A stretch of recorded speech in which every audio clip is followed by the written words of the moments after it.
Techniques of speech and thought presentation. This unit explores techniques of speech and thought presentation in narrative fiction. It integrates narrational viewpoint and character perspective, focusing on both indirect and direct methods such as free indirect discourse and free direct mode. The final subunit offers a short commentary on the connections between point of view and speech and thought presentation. So, in this unit, it explores into how author presents characters' thought and speech in stories.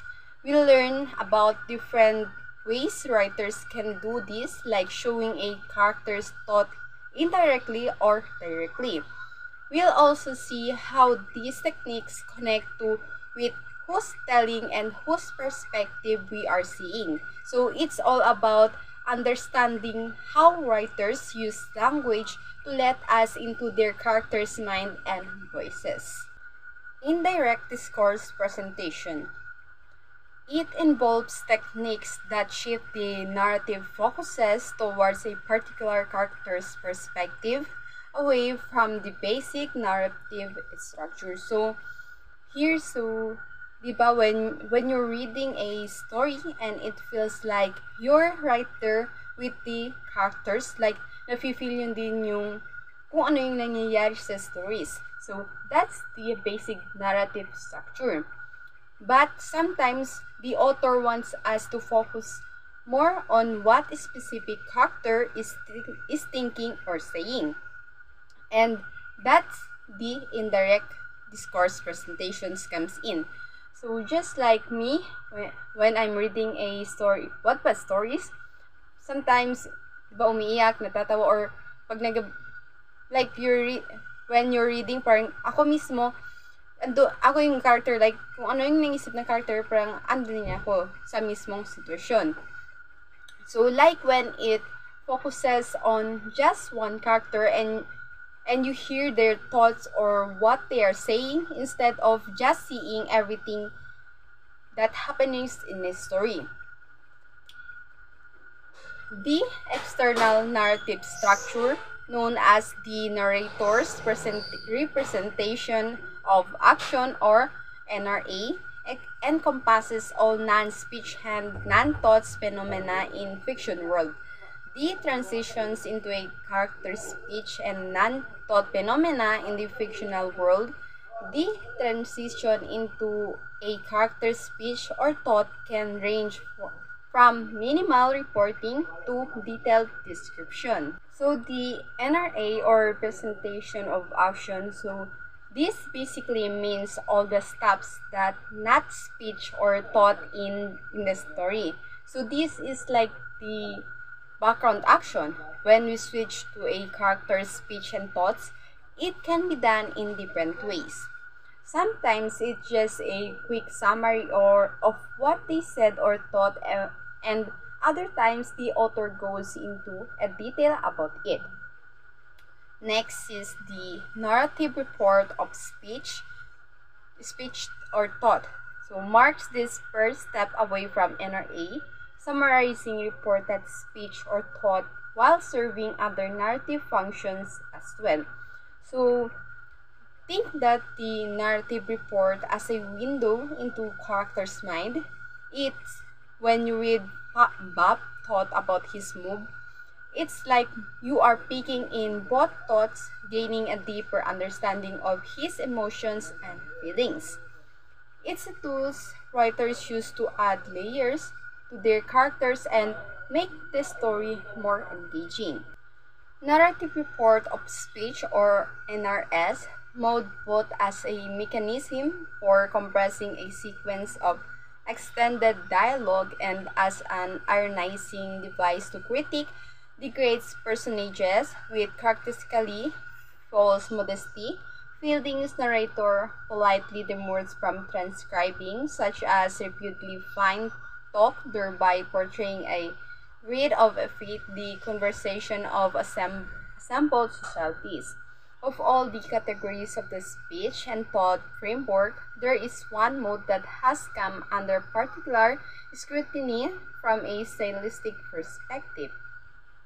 So, the author uses a clever way to summarize long conversation and make fun of important people instead of directly quoting their supposedly impressive speech fielding narrator politely to avoid it, showing that the conversation of these high-class people are actually boring.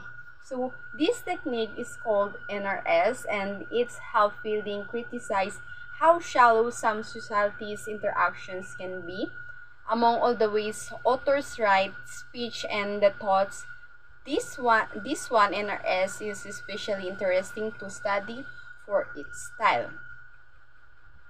This passage discusses free indirect discourse or FID, which include both speech and thought.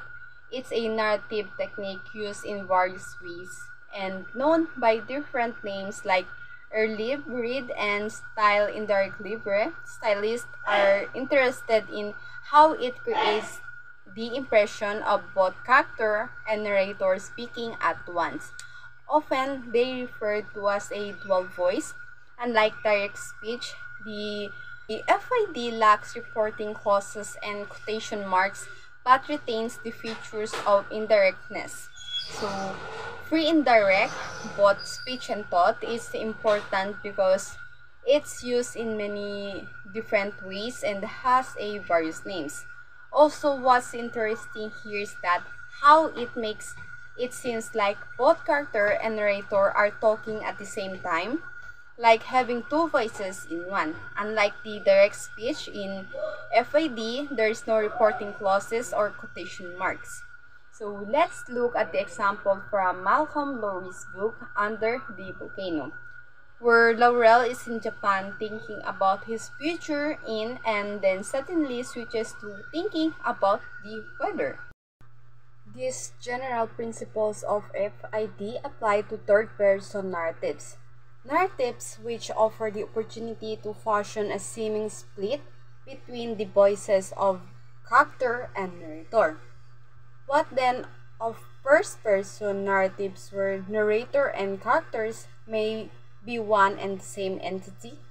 In other words, how these FID work in homogetic as opposed to the heterogetic fiction. To answer these questions, consider first of all the following extract from the homogetic narrative written in the first person. Wednesday, in the afternoon, Hayes, commonsensical shoes tailor-made dress, said she was driving downtown to buy a present for a friend of hers, and would I please to come too because I have such wonderful taste in textures and perfumes. This your favorite seduction, she purred. So here in what is a very common type of stage progression in narrative, a sequence begins in indirect speech. The Hayes said she was driving downtown, then slips into more free and more direct forms before culminating in direct speech. So choose your favorite seduction, she purred. So in this sequence contains a transitional sequence of FIS. Would I please come too because I have such a wonderful taste in textures and perfumes. Now the criteria for the and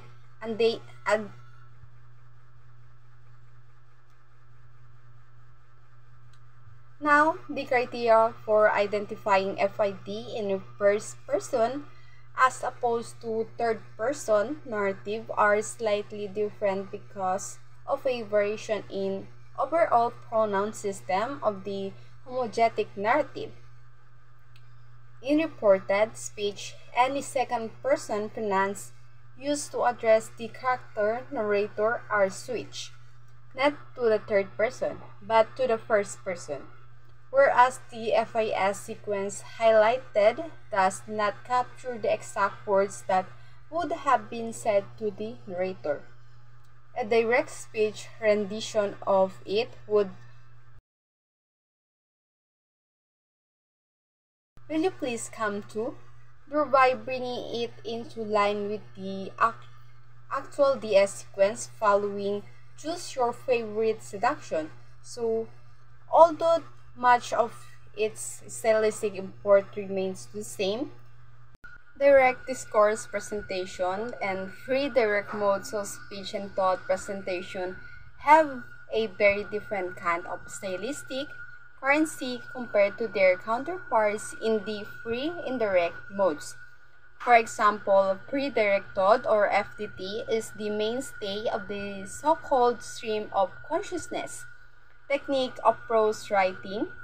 This technique involves supplementing FDT with a type of grammatical abbreviation known as ellipsis to produce a fast-paced flow of sometimes fragmentary or partial thoughts as they enter the consciousness of character or narrator. So, the direct discourse presentation or especially free indirect thought or FDT is a stylistic technique in writing that differs from free the indirect modes. This is commonly used in the stream of consciousness method or of prose writing. This technique involves showing the thoughts of characters or narrators directly, often using the ellipses to shorter the sentences and create a rapid flow of partial thoughts, giving readers insight into the character's mind. It's like taking a peek into someone's thoughts as they occur without any filtering or interpretation by the narrator. The stream of consciousness technique, chapter 10, delves into its cognitive impact on the style. It's noted that the more free and direct presentation of speech or thought, the less control the narrator has overcome the content. This allows characters to express themselves seemingly without mediation. In speech presentation, redirect speech is the freest form characterized by the absence of reporting clauses or inverted commas. In prose writing, free direct speech serves as to create an impression of unfiltered, natural dialogue between characters. An example from Ian McEwan's Amsterdam illustrated this involving newspaper editor Vernon Halliday encountering a queue of sub-editor and secretaries upon his late arrival to the office. So in here, the stream of consciousness technique affects writing style by looking at how our brains work. When character speech or thoughts are shown more directly and freely, it means the narrator has less control over what's being said. These let the characters express themselves as if there's no one filtering their thoughts of words. From free direct speech or thought direct speech is the most restricted form where there aren't any reporting clauses or quotation marks. In stories, this technique helps make dialogue between characters feel real and spontaneous. For instance, in McEwan's, there's a scene in Amsterdam where Vernon Halliday arrives late to his work and encounters a group of people waiting for him, showing a how free direct speech makes dialogue feel natural and unfiltered. Everyone moved with him. Paul was saying, "This Middleborough photo, I'd like to avoid the trouble we got into over the wheelchair Olympics. I thought we'd go for something pretty straightforward." "I want an exciting picture, Jeremy. I can see them in the same week, Jean." "It wouldn't look right. Tell him Thursday." I had in my mind an upright Victorian sort of nothing, a dignified portrait. "He's leaving for Angela." The idea was he'd go straight out to Heathrow as soon as he'd seen you. Mr. Halliday, I don't want to dignified portraits even in obits gets them to show us how they gave each other the bite marks. Okay, I'll see him before he leaves. Tony is about to the parking. When narrated in the free direct speech mode, the sheer weight of the multiple and varied requests to Vernon Halliday makes it very difficult but to follow the topic switches in this interaction and to ascertain which interlocutor is asking which question after the opening sequence of their speech. Reporting clauses disappear, although together as the dialogue picks up the momentum. So, true, there are some clues in form of vocatives which help identify who is speaking at a certain times. These terms of address, such as Jeremy, Jean, Tony, and Mr. Halliday, serve as dyadic function by pointing out the intended address of a particular utterance. Aside from that, however, the use of FDS gives a kind of meaningful incoherence to this dialogue insofar as it consolidates the impression of a busy newspaper editor who, on entering his office, is subject to a rapid-fire question and answer routine involving disparate and numerous topics. Character viewpoint and speech and thought presentation. In character viewpoint and speech and thought presentation, we typically experience events from the perspective of the character whose speech or thought are being represented. However, it's possible to be within a character's viewpoint without explicitly using formal modes of speech and thought presentation. Just like for instance, in Mac Ewan's Amsterdam, the passage examined in a previous section anchors spatial viewpoint within a character's perspective initially, then transitions to relaying the character's active and self-conscious thoughts through free indirect thought later in the passage.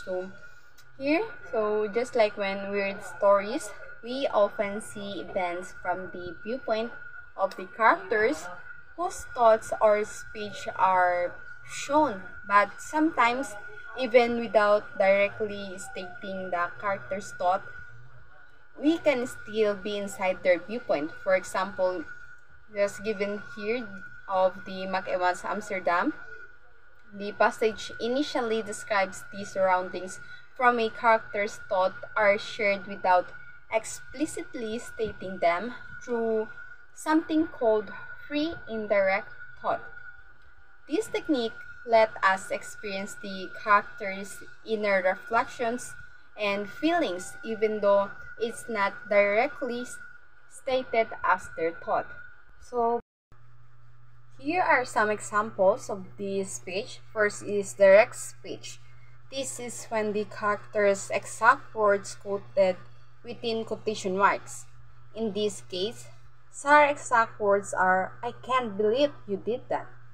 Next is the narrative report of speech. So this is when the narrator reports with the characters said without using direct quotations. It conveys the same meaning but in the narrator's own words.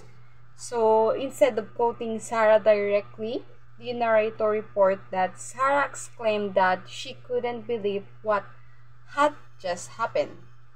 Next, direct thought. So this is when the character's thoughts are presented directly. Here's Bob's exact thought, I wonder what time is it. So in narrative report of thought, similar to the narrative report of speech, this is when the narrator reports what the character is thinking without using direct quotes instead of directly quoting Bob's thought. The narrator reports that Bob's wondered. Para di kayo malito, yung Direct speech involves presenting characters' words exactly as they are spoken, often enclosed in quotation mark. Then the indirect speech is the narrator summarizes or paraphrase what a character said rather than quoting them directly. Then the free indirect speech, so here it blends the narrator's voices with the character's thoughts, creating narrative that reflects both perspective. And lastly, the free indirect speech, here it represent characters' thought or speech without the clauses, allowing readers to experience the character's thought directly. So overall, this technique of speech and thought presentation is connected to the stylistics, which the study of how language is used to convey meaning and create specific effects in literature. So these techniques plays a crucial role in shaping the style of a text and influencing how readers interpret and engage with the narrative. By studying how authors use speech and thought presentation techniques, stylistic analyzes how these choices contribute to the overall communication goals of a literary works.